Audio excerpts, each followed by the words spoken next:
There's a fact that all Americans across the country know to be true. The DMV sucks. Whether it's because of long lines, rude employees, or bad service, it's undeniable that going to the DMV is a dreadful experience. Just take a look at the reviews for this third-party private DMV. They're all positive. Now compare them to the government-run DMV, and the public opinion becomes pretty clear. The reason the DMV sucks is deeper than just long lines though. It's the way it's run. Imagine you own a private company.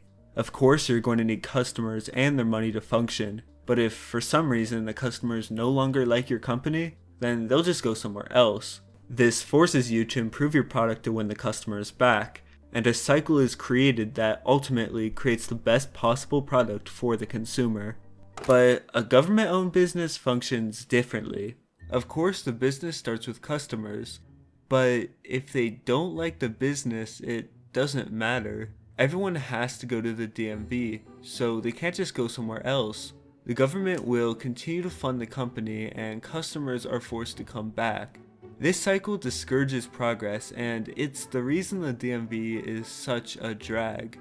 But recently, something's changed. The role of government and private businesses has started to overlap. Just look at SpaceX. They've created revolutionary technology like the reusable rocket, but they haven't just been revolutionary, they've been evolutionary. They've improved old NASA systems for a fraction of the price. And SpaceX isn't the only private company taking over government enterprise. To shed some light on the issue, I asked economist Dr. David Henderson what else should be privatized. Government does a really poor job of schools. They don't educate well, and it's very expensive. It'd be a long list.